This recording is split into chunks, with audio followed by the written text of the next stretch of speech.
they'll try anything they can.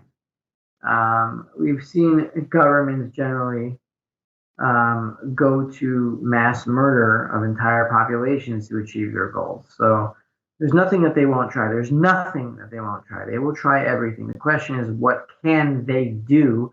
What will they have the resources to accomplish? And one thing we've got to get into our heads is that these people are not all powerful.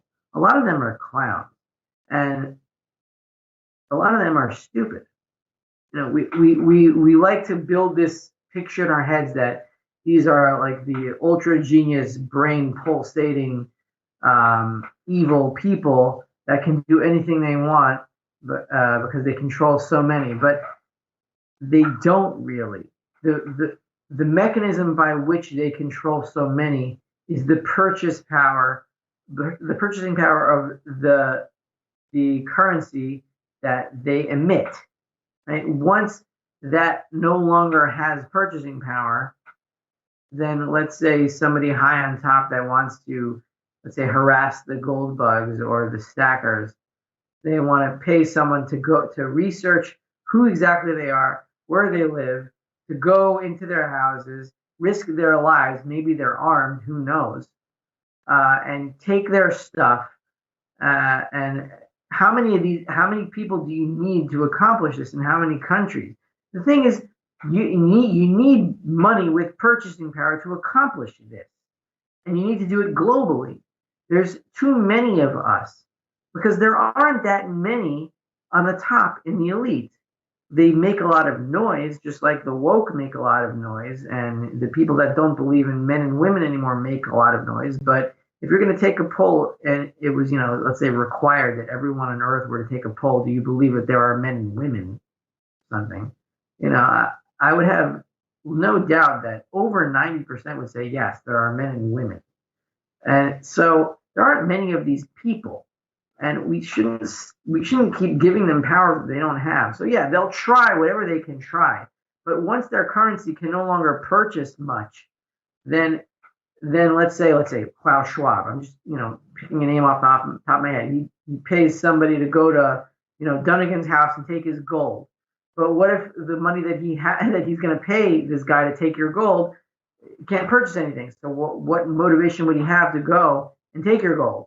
I mean, we look back to FDR. How was he able to take the gold? It was easy. How did FDR get all the gold? Because everyone said, okay, fine.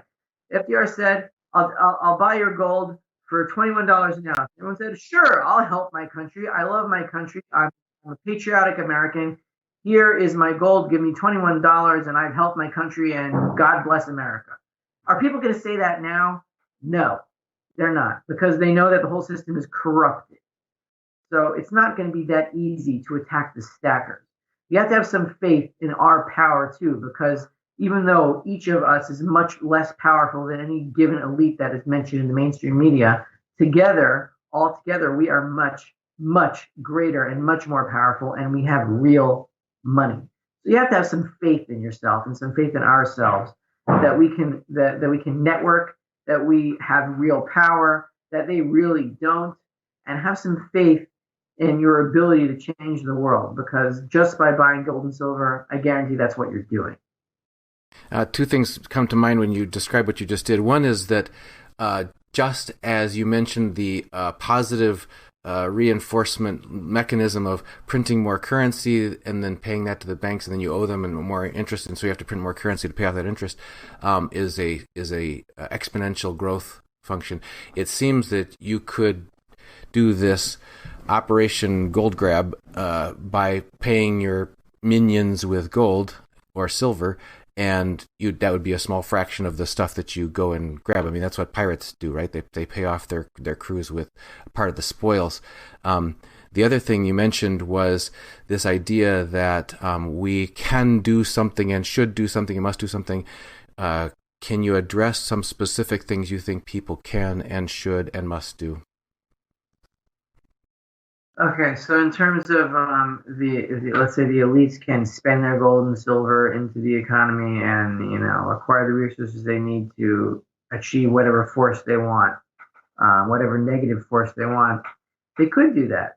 It depends how much gold and silver they have. But keep this in mind: when they inflate and when they print money to do whatever evil deed they want to do, then they're not really expending any of their own resources. They're expending our resources, or the middle class's resources, or the public's resources, because they're stealing from them. When if they get to the point where inflation doesn't work anymore and they have to spend their actual gold and silver, like give the stuff to somebody to say, go to Dunnigan's house, get his gold, here's some gold, and I'll let you keep a fraction of what you take from him, whatever it is. Once they get to the point where they have to spend real money, they're not get, that's a finite resource. They're not going to be able to do it that much, because if you count how much money they have versus how much gold, let's say gold and silver, how much gold and silver the elite has versus how much gold and silver the public has. The public has vastly higher amounts of gold and silver than the elites have. We talk about this a lot. Like, we complain about this, like how much paper, gold and silver is traded on the COMEX or the LBMA or whatever versus the actual physical amount. The truth is they do not have that much real money. They have the ability to inflate. So once they can't do that anymore and they start spending money, it's a game of stamina, and the public has a lot more than them. They'll be able to violate a few people, yeah, not that many. I don't think, and I can't protect every single stacker. I'm sure there are some that will be robbed. But statistically, it's unlikely that they'll be able to knock on your door and get your stuff.